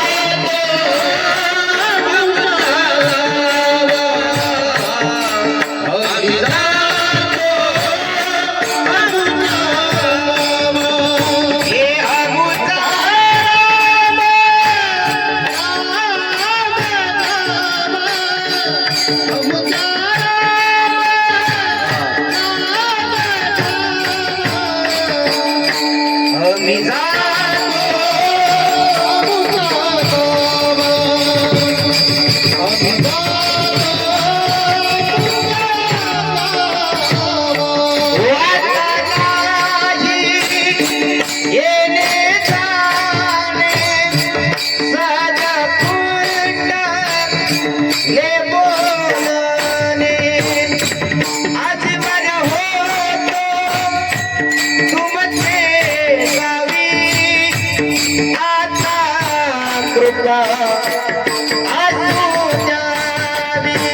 सगळ्या गावकऱ्याला तुकोबरायांना म्हणावं, अरे जातोय आम्ही आमच्या गावाला, आमचा शेवटचा रामराम आहे तुमच्यासाठी. आतापर्यंत तुमच्या गावात राहिलो, तुम्ही चांगलं म्हणलात तुम्ही वाईट म्हणलात त्याच्याशी मी काही संबंध नाही. एवढंच करा, जन्माला आला जायचं एक दिवस. नरदेहात आल्यानंतर मृत्यू निश्चित येणार आहे. त्या मृत्यूवर विजय मिळवायचा असेल तर फक्त परमार्थाचं चिंतन करा, देवाचं भजन करा. देवाच्या भजनात एवढी ताकद आहे, भवसागर तो सहज परिसराला घेऊन जा. तुकोबरायला गावाच्या लोकांनी त्रास दिला तरी तुकोबरायला शेवटच्या वेळी गावकरी लोकांना सांगावं, आवं चला वैकुंठाला. नाही आले वैकुंठाला, नाही ऐकलं लोकांनी. तुकोबरायला विनंती करून सांगितले काम करा. नाही वैकुंठाला हरकत नाही, पण एक काम करा. काय आता तरी पुढे हाची उपदेश नका करण्याश आयुष्यात. अरे आतापर्यंत काय केलं पाहू नका, पण आता जे शिल्लक राहिलंय ना तेवढ्या आयुष्यात तरी कमीत कमी देवाचं भजन करा. तो देव खूप कृपाळू आहे, तो देव खूप दयाळू आहे. अंतकाळी नामाले मुका दुःख मरणे सुखा मार नाही. आणि शेवटच्या काळी जरी देवाचं नाव तोंडाला आलं ना तरी सुद्धा देव कृपा करतो, वैकुंठाला घेऊन जातो. एक काम करा, आतापर्यंत तुमच्या गावात पुन्हा येणार नाही. बोलवल्यानं पुन्हा तुम्ही म्हणताल अरे हा तुकाराम महाराज आमच्या गावचे होते. हे तुकोबराय आमचे गावचे होते, आम्ही नाही पाहिलं, आम्ही अभागी होतो, आम्ही पापी होतो. त्या तुकोबरायनं आम्हाला उपदेश केला पण नाही ऐकला. आम्ही आयुष्यभर तुकोबरायला लोकांचे नाव ठेवलं तरी, आयुष्यभर त्या तुकोबरायला नाव ठेवलं तरी तुकोबरायनं शेवटच्या वेळी गावकऱ्यांना म्हणावं अरे आतापर्यंत काय केलं तुम्ही आयुष्यात सोडून द्या रे बाबांनो. पाप केलं असं, कुणाचं वाईट केलं असं सोडून द्या, पण उरलेलं तरी देवाचं भजन करा. तुमच्या आयुष्यात जे काम शिल्लक राहिलाय, जो संसार शिल्लक राहिलाय, तो संसार करत करत देवाचं भजन करा. सगळ्यांच्या पाया माझी दंडवता आपुलाले चित्त शुद्ध करा. काय करा बाबा, हित ते करावे देवाचे चिंतन, हित ते करावे देवाचे चिंतन. संसारात आल्यानंतर या जीवात्म्याचं एक हित आहे. तुका म्हणे जन्म आल्याची सार्थक विठ्ठलची एक देखलिया. आलात म्हणजे हा बुद्धीचा पारट धरणारे काही मागुता हा नाही. मनुष्य जन्म पुन्हा नरदेव मिळणार नाही. गेल्यानंतर आयुष्याची किंमत करते, गेल्यानंतर माणसाची किंमत करते ना, त्याच पद्धतीनं नरदेव आहे तोपर्यंत त्याची किंमत नाही लोकांना कळाली, गेल्यानंतर मात्र कळाली. ऐका महाराज तुकोबरायनं गावकऱ्यांना म्हणावं बाबांनो करा भजन, भजन करत करत त्या संसार करा. संसार करून आयुष्यभर परमार्थाचं चिंतन करून सदैव वैकुंठाला जा. हे ऐकलं लोकांनी. माणसाचा मृत्यू कसा असावा ऐका, माणसाचा मृत्यू कसा असावा. जन्म झालाय, मृत्यू येणारेकडे आहे, मृत्यू येणारे. जगात दोन माणसं खूप श्रेष्ठ ठरली बघा, जगात दोन माणसं खूप श्रेष्ठ ठरली. एकाला देशभक्त असं म्हणतात आणि दुसऱ्याला हरिभक्त असं म्हणतात. हे दोन माणसं जगामध्ये खूप धन्यवादाला प्राप्त आहेत. या दोघाला, एकाला देशभक्त म्हटलं जातं आणि एकाला हरिभक्त म्हटलं जातं. हरिभक्त कोणाला म्हणतात, आयुष्यभर त्यानं फक्त देवाचं भजन केलं, आयुष्यभर परमार्थ केला, दुसऱ्याला परमार्थाचा हिताचा उपदेश केला, त्याला हरिभक्त असं म्हणतात. देशभक्त कोणाला म्हणतात, जन्माला आला आपल्या आई वडिलाच्या पोटी, जन्माला आले आपल्या गावाच्या पोटी, जन्माला आले आपल्या मातृभूमीसाठी, पण या भारत देशासाठी ज्यांनी आपला देह अखंड जिजवला त्यांना देशभक्त म्हणतात. आणि सांगल या चव्हाण परिवाराचं भाग्य एवढं मोठं आहे बघा. त्यांच्या घरामध्ये दोन देशभक्त. आताच आमच्या किशोर भाऊने सांगितलं खाली की बाप लेखाने आम्ही सोबत नोकरी केली, परमार्थ आणि देशभक्ती असे बघा. बाप लेख दोघं सोबत असावे. हरिभक्तात आपली आई आपला बाप जर परमार्थात असेल तर आयुष्य त्याचं सार्थक होतं, तो परमार्थ सिद्धीला जातो.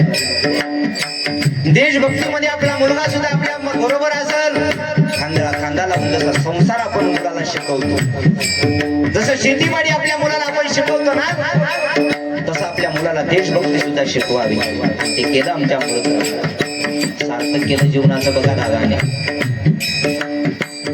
एक तर आर्मी मध्ये राहून आपली सर्व्हिस पूर्ण केली, तिथून रिटायर झाले, पोलीस मध्ये आले, पोलीस मध्ये सर्व्हिस केली, तिथून रिटायर झाले. किती आनंद आहे. जाता जाता सांगून जाईल, गेलेली माणसं कधी येत नाही, पण त्यांच्या आठवणी मात्र सातत्यानं आपल्या मनामध्ये खचवत असतात. गेलेली माणसं नाही येत. ज्या दिवशी राजांचा मृत्यू झाला तो दिवस होता संकट चतुर्थीचा, बरोबर ना? संकट चतुर्थी. त्या चतुर्थीच्या दिवशी गणरायाची कृपा असेल, सगळ्या कलेची देवता गणपती बाप्पा. कुठल्याही कार्याची सुरुवात करत असेल तर गणपती बाप्पाचं पूजन करावं लागतं. त्याच्या पूजनाशिवाय नाही सार्थक होत. त्या चतुर्थी अगदी महत्वाची मानल्या जाते. बाकी सगळ्या तिथे आहेत, दोन तिथे अत्यंत महत्वाच्या आहेत, एक एकादशी, दुसरी चतुर्थी. त्या चतुर्थीच्या दिवशी देह ठेवला, सदैव वैकुंठाला निघून गेले. ज्या चतुर्थीच्या दिवशी ज्या गणपती बाप्पानं आपल्या मातेचं रक्षण केलं, मातृभूमीचं रक्षण केलं, आपला बाप जरी मध्ये येला तरी पार्वती माता आंघोळ करत असताना त्या गणपती बाप्पानं त्याच्यासोबत बापासोबत युद्ध केलं, मातृभूमीचं रक्षण केलं. त्या चतुर्थीच्या दिवशी अमृताबांचा देह सुदैव वैकुंठाला निघून गेले. ही केलेल्या कर्माची पावती असते बघा. असं म्हणतात, वीर ओळखावा रणी, वीर ओळखावा रणी आणि साधू ओळखावा मरणी. वीर शोभतो रणांगणामध्ये, त्यानं किती शौर्य गाजवले, किती मोठेपणाने युद्ध केले ते रणांगणामध्ये आहे. आणि त्याच्यानंतर आपला मृत्यू ज्या दिवशी झाला, ज्याला मृत्यूची वेळ साधता आली ना, तो साधू झाला बघा. साधू, साधू ओळखावा मरणी. ज्या तुकोबरायची बीज आज मोठ्या थाटामाटात साजरी केली. जन्म उत्सव नाही कोणाला माहिती, पण तुकोबरायची बीज मात्र सगळ्या महाराष्ट्राला माहिती आहे. ज्ञानोबरायचा जन्म उत्सव नाही लोकांना माहिती, पण ज्ञानेश्वर महाराजाचा समाधी उत्सव मात्र सगळ्याला माहिती आहे. सेना महाराज असेल, सावता बाबा असेल, या सगळ्या संत महात्म्यांची फक्त पुण्यतिथी गेलेला दिवस साजरा केला जातो. जन्म उत्सवाचे सोहळे कमी मानले जातात, मृत्यूचे सोहळे मात्र जास्त मानल्या जातात. त्या तुकोबरायचं जीवन आणि आपल्या अमृतराबाचं जीवन, दादांचं जीवन त्यांनी चतुर्थीच्या दिवशी देह ठेवलं. आयुष्यभर केलेल्या कर्माची पावती, परमार्थ किती केला माहिती नाही, पण देश सेवा मात्र ओतप्रोत केली. त्या देश सेवेची पावती, त्या देश सेवेची पावती म्हणून चतुर्थीच्या दिवशी गणरायानं त्यांना आपल्या स्वाधीन केलं आणि हा देह अखंड निघून गेला वैकुंठाला. गेल्यानंतर माणसं कळतात, जिवंत आहे तोपर्यंत नाही कळले कोणाला, गेल्यानंतर मात्र कळतात. त्या तुकोबरायच्या जीवनामध्ये महाराज जीवन असं झालं, त्या तुकोबरायनं गावातल्या लोकांना म्हणावं, अरे आतापर्यंत काय केलं सोडून द्या, पण कमीत कमी शेवटचा उपदेश म्हणून तरी एक काम करा. राम कृष्ण विठ्ठल बोला,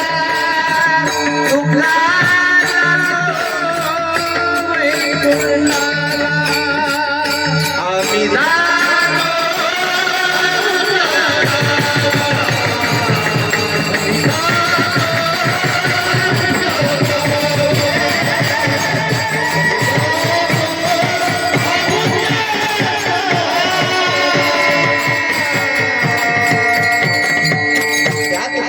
शेवटच्या श्वासापर्यंत सगळ्याला भजन करण्याचा उपदेश केला. त्या तुकोबरायला काही लोकांनी प्रश्न केला, महाराज तुमच्या जीवनामध्ये सार्थक तरी काय झालं?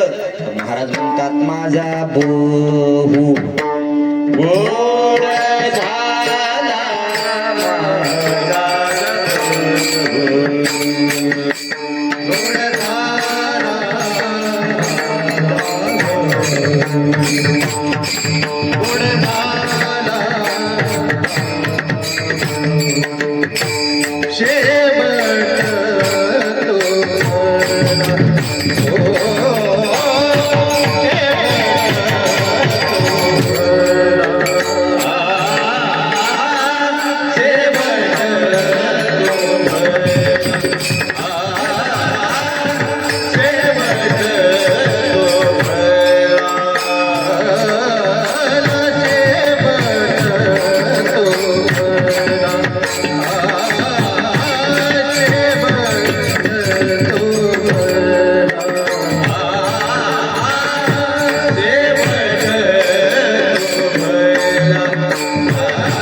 तुकाराम महाराज त्यांच्या स्वतःच्या जीवनाचा अनुभव सांगतात. महाराज म्हणतात, मला साक्षात देव नेण्याकरता आला म्हणून माझा बहु गोड झाला. जीवनाचं सार्थक कधी असतं बघा, शेवट ज्याचा चांगला होतो त्याचा. सांगल तुम्हाला पुन्हा एकदा, मरुद्रावानी चतुर्थीच्या दिवशी आमच्या दादांनी चतुर्थीच्या दिवशी देह ठेवला आणि देह ठेवल्याच्या नंतर त्यांच्या अस्थि विसर्जनासाठी सुद्धा कुणाच्याच मनात नव्हतं. सगळे म्हणत होते गंगाखेडला जायचं, गंगाखेडला, पण आली देवाजीच्या मनात येते कुणाची चालेला. त्यांना पांडुरंग परमात्म्यानं बोलवलं आणि ते पंढरपूरला गेले. पांडुरंग परमात्म्यानं बोलवलं आणि ते पंढरपूरला गेले. गाडीत बसेपर्यंत सुद्धा माहिती नव्हतं की कुठं घेऊन जायचं. याला म्हणतात माणसाचं मरण. मरण त्याचं सार्थक होतं बघा, ज्यानं आयुष्यभर परमार्थ केला, आयुष्यभर कुठली तरी निस्वार्थपणानं सेवा केली, त्याचं मरण सार्थक होतं. देश सेवा केली, त्या देश सेवेचं फलित पांडुरंग परमात्म्यानं 2 जणांचे उपकार आहे बघा. कमरेवर हात टेकून पांडुरंग परमात्मा उभा आहे विटेवर, आल्या गेल्याचं कैवाऱ्याचं दुःख निवारण्याकरता. तसाच त्याच प्रकारे सीमेवरती कमरेवरती हात नाही, पण त्याच्या खांद्यावरती बंदूक घेऊन उभा टाकलेला तो देशाचा सैनिक आहे. त्या सैनिकांचं सुद्धा तितकंच महत्व आहे.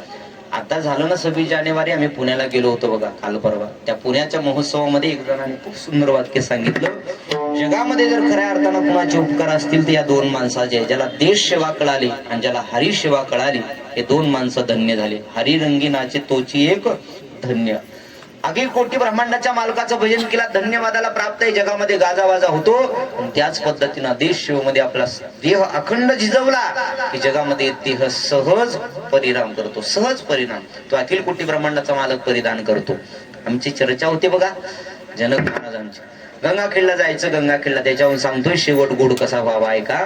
चतुर्थीच्या दिवशी तर देह ठेवला, पण चतुर्थीच्या दिवशी देह ठेवून 3ऱ्या दिवशी आपण त्यांना घेऊन पंढरपूरला गेलो. मनात होतं कुणाच्या नाही, कुणाच्या. ठरवून करतात का असा कार्यक्रम? अजिबात नाही. ठरवून ठरलं तरी माणसं म्हणतात आपल्याला गंगाखेड जवळ आहे, चला गंगाखेडला, गंगेमध्ये जावा. गंगा पवित्रच आहे, पण त्याच्यापेक्षा लाखो पटीनं माझा पांडुरंग परमात्मा चंद्रभागा पवित्र आहे. जगात जेवढे तीर्थ आहे तेवढे तीर्थ चंद्रभागेच्या ठिकाणी आहेत. अवघीच तीर्थी घडती एक वेळा, फक्त चंद्रभागा डोळा देखली. जगातले सगळे तीर्थ 365 तीर्थ आहे जगात, 365.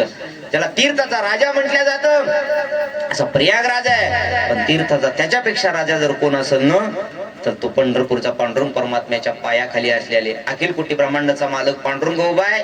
त्याच्या पायाजवळ भीमा आणि चंद्रभागा, तुझ्या चरणीची गंगा, तुझ्या पायाच्या गंगा.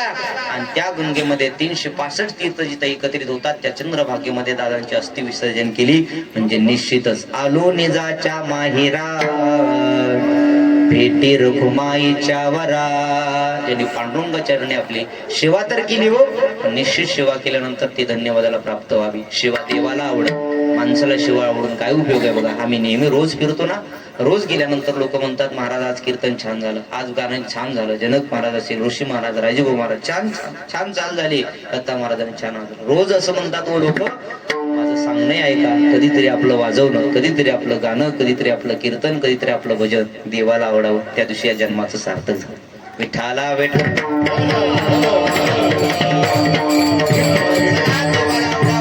आणि आवडलं आलं ना तर देव आवडे आल्या. जो आवडे सर्वांशी तोची आवडे देवासी. मरण उठा उठी चांगलं बघा. आयुष्यभर गेलेल्या माणसाच्या आठवणी येतात. गेलेल्या माणसाची आठवण येऊन रात्रीचा दिवस, दिवसाची रात्र जरी केलात तरी ती आठवण विसरता येत नाही. आणि जगात अशी एक व्यक्ती बघा, त्याची आठवण तर कधीच विसरता येत नाही. त्याला बाप असं म्हणतात. किती बाप करतो बघा. आई प्रत्येकाच्या लक्षात राहते. आईचे गोडवे शास्त्रानं गायले, पुराणानं गायले, वेदानं गायले. मातृदेव भव म्हणून वेदानं सुद्धा आईला संबोधलं. पण बापाचे गोडवे खूप कमी गायले गेले बघा. रात्रंदिवस कष्ट करणं घरातला बाप असतो बघा. घरात जर 4 लेकरं असतील ना, तर 4 लेकरं एक बाप सांभाळू शकतो. पण मोठं लग्न झाल्याच्या नंतर 4 लेकरं जर व्हायला राहिले तर 4 जण मिळून एक बाप सांभाळू शकत नाही. आता घडलेली घटना संभाजीनगरला, औरंगाबादला 2-4 महिन्यापूर्वी पेपरला आलं होतं बघा. 3 पोरं होते. एका बापाला पाटील होता, 15 एकर जमीन होती, चांगली पाण्याखालची जमीन होती. आणि त्या जमिनीत झाल्यानंतर आई तर लहानपणीच त्याची वारली होती, बायको लहानपणी वारली होती, त्या मुलांची आई वारली होती. 3 जणांची थाटामाटात लग्न केले. थोडे 1-2 वर्ष संसार झाला. 3 पोरं भांडणं करून वाटण्या मागायला लागले बापाला. वाटण्या तर बापानं दिल्या 5-5 एकर. 3 जणांना जमीन देऊन टाकली. गावातल्या सावकारानं सांगितलं एक काम करा, घराची वाटण्या गेल्या, जमिनीच्या वाटण्या केल्या, आता बाप कुणाकडे राहणार तेवढं सांगा. ऐका बाप कुणाला म्हणतात.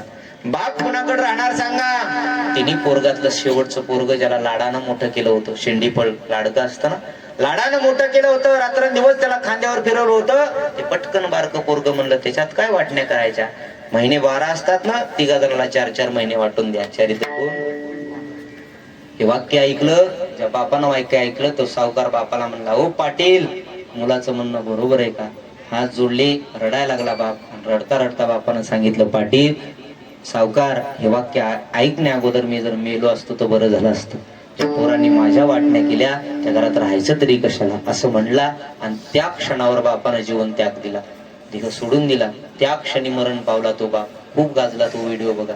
त्या क्षणी मरण पावला. जगाच्या पाठीवर अशी एकच व्यक्ती आहे बघा, हाडाचं काढं रक्ताचं पाणी रात्रीचा दिवस करतो आणि प्रत्येकासाठी झिजून परिवारासाठी झिजतो. एखादी गोष्ट मुलानं मागितली, ऐका, एखादी गोष्ट मुलानं मागितली, बापाच्या खिशात पैसे असतील का नसेल, त्या बापानं विचार नाही केला.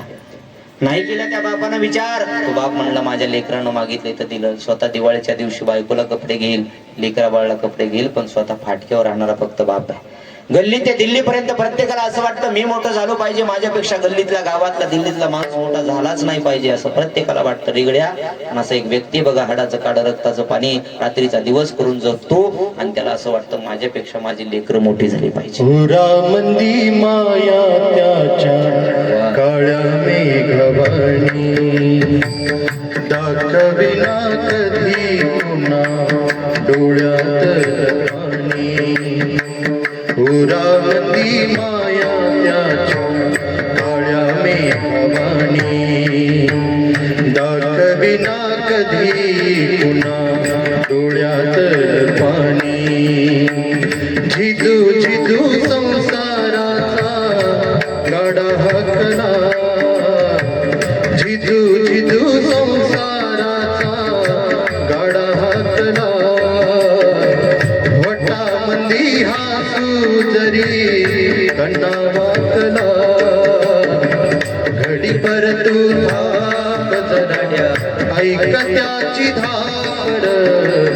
लई अवघड हाय गड्या उमगाया बापर, उमगाया बापर. लई अवघड हाय गड्या उमगाया बापर, उमगाया बापर. आयुष्यभर बापाविषयी किती बोललात ना, नाही सर तो आईची माया पुन्हा येईल बघा. असं म्हणतात आपल्या इकडं, माय मरावं मावशीवर म्हणतात. आई गेल्यानंतर आईची माया मावशीला वर, आई गेल्यानंतर आईची माया बहीण असेल तर बहीण लावर, मग नसेल बहीण तर आईची माया पत्नी सुद्धा लावू शकते बघा. आईचं प्रेम पत्नी सुद्धा एखाद्या वेळेस देऊ शकते रे. पण जगात असं एक प्रेम आहे बघा, त्याला बापाचं प्रेम असं म्हणतात. तो बाप जर एकदा जगातून निघून गेला, त्याचं प्रेम पुन्हा कोणी देऊ शकत नाही. देवाच्या जरी मनात आलं ना, चला या परिवारामध्ये जाऊन बाप कोण आपण उभा टाकावं, देवाला सुद्धा मर्यादा जिथं लागला जातात त्याला बाप असं म्हणतात.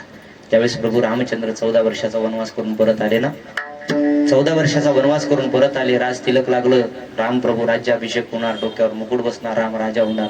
सगळे अयोध्या आनंदित होते, सगळे लोक आनंदित होते. आणि त्या आनंदाच्या क्षणात प्रभू रामचंद्र रडत होते, देव रडत होता. प्रभू रामचंद्राच्या डोळ्यातलं पाणी पाहिलं आईनं कौशल्यनं, आणि कौशल्य मा जवळ आली. हे रामा, काय झाले रे, रडतोस कशा करता रडतो रे? एवढ्या आनंदाचा क्षण आहे, आज तू राजा होणार रे राजा. आणि राजा असताना तो आज रडतो. 14 वर्षाच्या वनवासाचं दुःख आठवून तुला रडायला येतं का रे रामा? दुःख खूप झालं का रे? त्यावेळेस प्रभू रामचंद्रानं सांगितलं, नाही मा, त्याच्यासाठी रडत नाही. मग का रडतोय रे रामा? एवढा आनंदाचा क्षण आहे, आणि आनंदाच्या क्षणामध्ये तू रडतो रामा. काय झालं सांगशील का रे मला? रडत रडत राम प्रभूच्या मुखातलं वाक्य ऐका. रडत रडत राम प्रभू आईला म्हणतात, हे मा,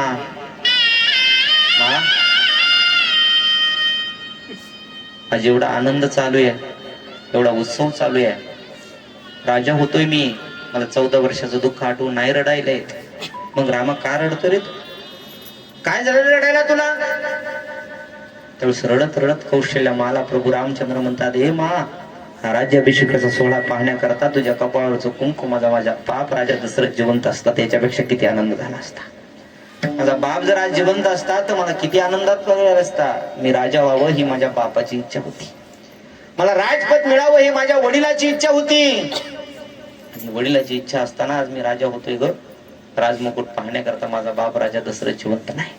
जिथं देवाला त्याचा बाप आठवत असेल, देवाला त्याचा बाप अपेक्षित असेल, तर आपण तर सामान्य जीव आहे बघा. बाप गेल्यानंतर कळतो, आहे तोपर्यंत बापाची किंमत कळत नाही. दोन्ही गोष्टी अशा आहे बघा, आई गेल्यानंतर कळते, तसा बाप सुद्धा गेल्यानंतर कळतो. बापाची माया जगाच्या पाठीवर नाही कोणाला येत. किती लोक येतील, मदत करतील, आवाज देतील, सांगतील तुम्हा आम्हाला, बापाचं प्रेम मात्र जगात कोणाकडे मिळणार नाही. मला मुलीच्या जीवनातून एकदा का बाप निघून गेला ना, तिच्यासाठी हक्काचा दिवाळीचा मोराळी गेला. भाऊ कितीही मोठा असू द्या, भाऊ तो भाऊ असतो, बाप तो बाप असतो. एखादी गोष्ट मुलानं मागितली तर बापानं नाही दिली, पण तीच गोष्ट जर मुलीनं मागितली तर बापानं दिल्याशिवाय राहिला नाही. कारण त्या बापाला वाटतं हे परक्याचं धन आहे, आज ना उद्या माझ्या घरातून निघून जाईल. माझ्या मुलीला खूप सुखात ठेवलं, खूप सुखात ठेवलं. स्वतः झिजतो हो बाप, मुलांसाठी मात्र खूप दिवस करतो. म्हणतात ना बघा, बाप गेल्यावरती कळेल कुंकवाचे मोल, मुलांना कळून येईल काय होता बापाचा रोल. मुलांना कळून येईल काय होता बापाचा रोल. आई समजा रुक्मिणी माता, बापात विठ्ठल पहावा. आई समजा रुक्मिणी माता, बापात विठ्ठल पहावा. या दोन दैवता पोटी पुन्हा पुन्हा मी जन्म घ्यावा.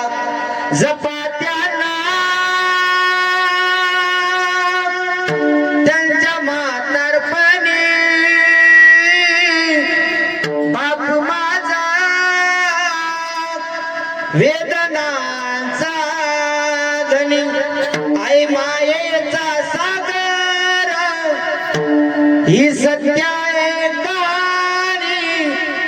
पण दुर्लक्षित बापाच्या या व्यथा कुणीतरी सांगे. या दुर्लक्षित बापाच्या या व्यथा कुणीतरी सांगे. बाप नसतो कुणाच्या ध्यानी मनी, बाप माझा वेदनांचा धनी. आयुष्यभर परिवारासाठी झिजतो तो बाप असतो बघा. रात्रंदिवस कबाड कष्ट करतो. काय करतो तो बाप? आई कोण आहे, बाप कोण आहे का? आई तव्यावरची भाकर, बाप तव्यावरचा बलिता. भाकर करपू नये म्हणून चटके खाई माझा पिता. भाकर करपू नये म्हणून चटके खाई माझा पिता. वेदना किती जरी झाल्या तो कुणाला सांगत नाही. फक्त गरजा परिवाराच्या तो पूर्ण करीत राही. दुःख लपवून हसतो वरवरुनी, बाप माझा वेदनांचा धनी. आयुष्यभरात बाप निघून गेला ना गड्या, बापाची माया कळते बघा. डोंगराड गेला सूर्य आपल्याला पुन्हा दिसेल, डोंगराड गेला सूर्य आपल्याला पुन्हा दिसेल, पण मातीत गेला बाप आणि मातीत गेलेली आई पुन्हा कदापि दिसणार नाही. किती ऐश्वर्य आलं, किती संपत्ती आली, तर फोटोतून बाप नाही बोलणार आपल्याला. आता खूप सेवा केली बापाची, पण वेळ आली ना निघून जात बघा. अंगावरती शहारे उमट टाकतात हो बाप म्हणला की. त्या बापासाठी सुद्धा तुकोबरायनं म्हणावं, बाप करी जोडी लेकुराची ओढी. बाप करी जोडी लेकुराची ओढी. आपुली कुरवडी पाळवोनी. आपुली कुरवडी वाळवोनी. एकाएकी केला मिरासीचा धनी. एकाएकी केला मिरासीचा धनी. एकदा का निघून गेला की फक्त त्याच्या आठवणी शिल्लक राहतात, आठवणी शिल्लक राहतात बस. खूप सेवा तुम्ही सुद्धा केली. आणि शिवाजी भाऊ असतील, आमच्या मॅडम असतील, भाऊ असतील, त्यांनी त्या दिवशी सांगितलं की दवाखान्यात ऍडमिट केलं असताना सुद्धा त्यांनी सांगितलं मला घरी घेऊन जा. जरी मृत्यू आला तर हरकत नाही, पण माझं मरण माझ्या लेकरा बाळात व्हावं. दोन गोष्टी सांगतो थांबतो ऐका. कुणाचा मृत्यू कुठं लिहिलाय हे नाही कुणाला कळता येत. कित्येक तरी लोक पाहतो आपण रस्त्यावर मरून पडलेले आहेत. नाही मृत्यू कुणाला टाळता येत, पण साधू कुणाला म्हणतात, देशभक्त कुणाला म्हणतात, चांगलं मरण कुणाचं असतं ऐका. त्याचं उठावटी मरण नातं सार्थक होतं मरणाचं. आयुष्यभर बाजूवर पडून कित्येक तरी माणसं आपण डोळ्यानं पाहिली आहे. शेवटी मुलं असतील, मुली असतील, सुना असतील, ह्या सुद्धा त्रासतात. किती दिवस बाजत पडून राहायचं, खाणं तिथं, सगळ्या गोष्टी तिथं राहतात ना काही जणांच्या. पण आयुष्य त्याचं सार्थक होतं, मरण त्याचं सार्थक होतं ज्यानं आपल्या परिवारात, लेकरा बाळात हसत खेळत निघून जावं. हा बाजार आहे, हा व्यापार आहे, आणि या व्यापारात माणसाने हसत खेळत जीवनात निघून जावं. हसत खेळत माणसं इथून निघून गेले ना, त्यांना वर सुद्धा त्रास होत नाही. त्यांच्या आठवणी तर सातत्याने येतात बघा. गेलेल्या माणसाची आठवण रात्रंदिवस येते. नाही विसरू शकत तो माणूस. त्या बापाने एवढं मोठं आपल्याला केलंय, कसा विसरू शकत? नाही विसरू. मरण त्याचं सार्थक होतं ज्यांना आपल्या लेकरा बाळामध्ये मरण केलं. त्यांच्या सुना असत्या दोन्ही, खूप सेवा केली. आणि या सेवेचा मोबदलाच त्यांनी सांगितलं होतं की मला घरी मरण आलं तर हरकत नाही, पण माझा मृत्यू माझ्या घरात व्हावा, माझं मरण माझ्या लेकरा बाळात व्हावं. हे मरण जसं साधू पुरुषाचं मरण देवाच्या सानिध्यात होतं, तसं संसारिकाचं मरण जर लेकरा बाळात झालं ना, निश्चित आनंद मिळतो महाराज, आणि त्याला परमगती प्राप्त होते. म्हणून म्हणतात ना, शेवट तो भला माझा बहु गोड झाला, आलू निजाच्या माहिरा, भेटी रुक्माईच्या वरात, ज्ञानेश्वर माऊली ज्ञानराज माऊली तुकार, ज्ञानेश्वर माऊली, ज्ञानेश्वर माऊली,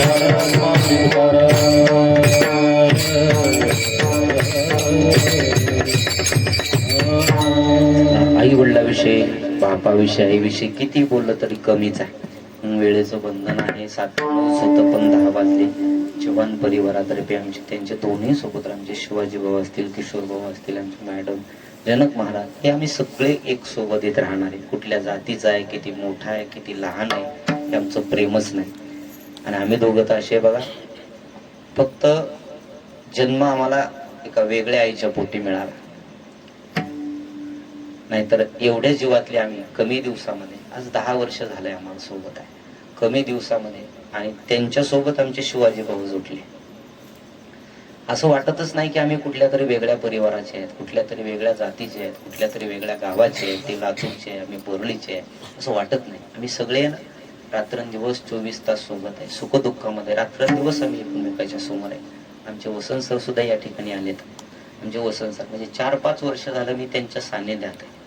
जनक महाराजांमुळे त्यांचं सानिध्य मला मिळालं.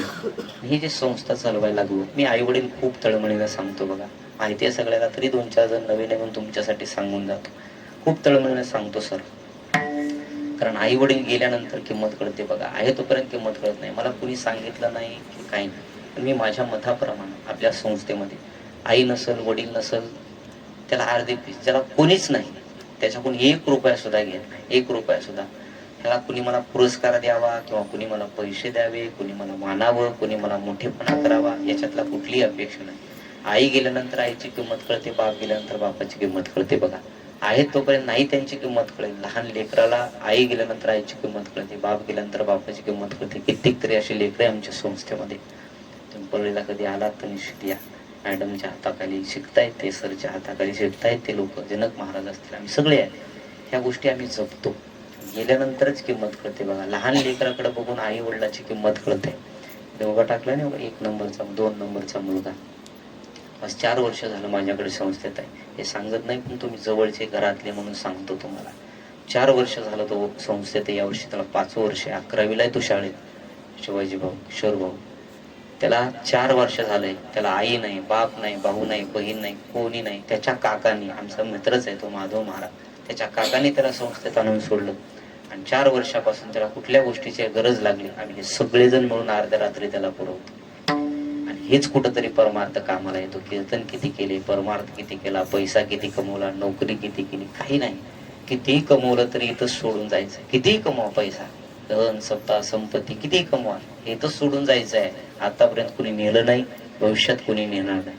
पण ह्या गोष्टी जपल्या की आम्ही आमच्या परमार्थासाठी. मला सांगायचंय की आई गेल्यानंतर आईची किंमत कळते, बाप गेल्यानंतर बापाची किंमत कळते. त्या गोष्टी जपल्यानं जीवनाचं सोनं होतं. बघा, त्या पंढरपूरच्या पांडुरंगाचं रोज आपण भजन करतो. त्या पंढरपूरचा पांडुरंग परमात्मा योगी 28 विटेवर उभा, 28 येऊ झाला विटेवरती उभा टाकलाय ना. फक्त त्यानं एकच केलं होतं, जन्मदी त्या मायबापाची सेवा केली. आणि ते एकदा का जीवनात निघून गेले ना की सत्ता संपत्ती पैसा अडका किती असू द्या, माय बाप गेले दोन्ही, आता उरले नाही कोणी. माय बाप गेले दोन्ही, आता उरले नाही कोणी. कितीही प्रयत्न करा पण या गोष्टी नाही परत करत नाही. चला, मला सांगायचं एवढंच की त्यांच्या गोड जीवनाच्या पुण्य या सुंदर कार्यक्रमानिमित्त आपण आज एवढे एकत्रित जमलो. आणि सुंदर असा या सर्वांच्या सहकार्यानं आमचे ऋषी महाराज असतील, आमचे राजभाऊ महाराज आहेत, वंशराज महाराज, अशोक महाराज आहेत, दत्ता महाराज आहेत, करण महाराज, सगळे विद्यार्थी, वसंत सर आहेत, जनक महाराज आमचे छान, ऋषी महाराज, शिष्टीमवाले एक ऋषी महाराज, त्याबरोबर माऊले वगैरे आडके सर ना सर असतील आमचे. हे सगळे पुन्हा आमचे श्रीनिवासचे आई वडील आले, शंतनूचे आई वडील आले, आमचे राजेश हे श्रीकांत यादव, हे सगळे जवळपास याच्यातले दोघं सोडले तर सगळे लातूरचेच आहेत. म्हणजे पूर्ण लातूर मला महाराजाचे काय कमी नाही, लातूरचेच आहे सगळे. सर्व आता लातूरलाच आले आहे. हे सगळे लातूरकर विद्यार्थी, त्याचे आई वडील, सर्वांना धन्यवाद. माझी आई सुद्धा या ठिकाणी मॅडमवर प्रेम असल्यानं घरातल्यासारखे आम्ही राहतो.